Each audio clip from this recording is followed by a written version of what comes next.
কোরআনকে যদি জিজ্ঞেস করি, ও কোরআন বলো তোমার নাম কি, তো কোরআন বলে বাল হুয়া কুরআনুম মাজিদ।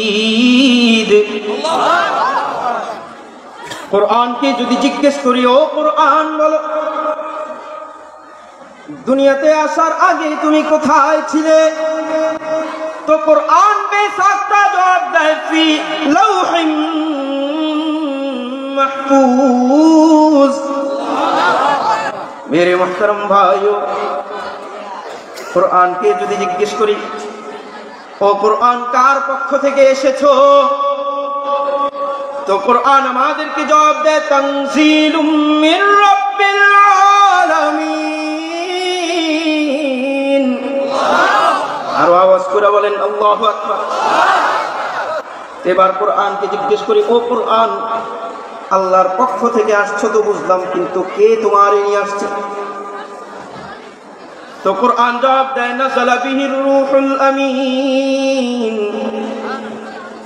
নিয়ে আসছে কে? রূহুল আমিন। চিনেন কে? জিবরিল আলাইহিস সালাম। তো কোরআনকে জিজ্ঞেস করি, ও কোরআন কার উপর নাযিল হয়েছে, তো কোরআন বেসাক্তা জবাব দেয় নুজিলা আলা মুহাম্মদ, নুজিলা আলা মুহাম্মদ, মুহাম্মাদুর রাসূলুল্লাহ সাল্লাল্লাহু আলাইহি ওয়াসাল্লামের উপর নাযিল হয়েছে এ কোরআন।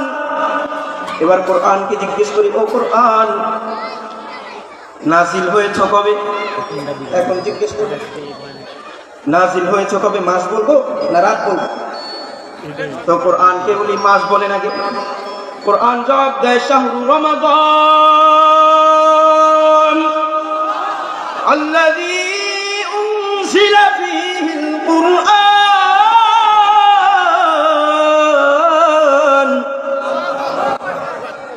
রমজান মাসে নাযিল হয়েছে ও কোরআন, এবার বলো না কোন রাত্রিতে নাযিল হয়েছে, তো কোরআন জবাব দেয় ইন্না আনজালনাহু ফি লাইলাতিল কদর। কোনটা? লাইলাতুল কদর। তো কোরআনকে এবার জিজ্ঞেস করি, ও কোরআন পাঠাইছে আল্লাহ, আনছেন জিবরিল, নাযিল করেছেন মুহাম্মাদুর রাসূলুল্লাহ, চিল্লায় আওয়াজ করে বলি সাল্লাল্লাহু আলাইহি ওয়াসাল্লাম। ও কোরআন যদি জিজ্ঞেস করি তোমার আসার উদ্দেশ্য কি, মাকসুদ কি, উদ্দেশ্য কি জিজ্ঞেস করতে, তো এবার কোরআন জবাব দেয় শুনবেন হুদাল লিল মুত্তাকিন। এই কোরআন কাদের জন্য? হেদায়েত মুত্তাকিনদের জন্য। হুদাল লিল আলামিন, হুদাল লিল আলামিন সমস্ত জগৎবাসীদের হেদায়েতের জন্য এই কোরআন আসছে।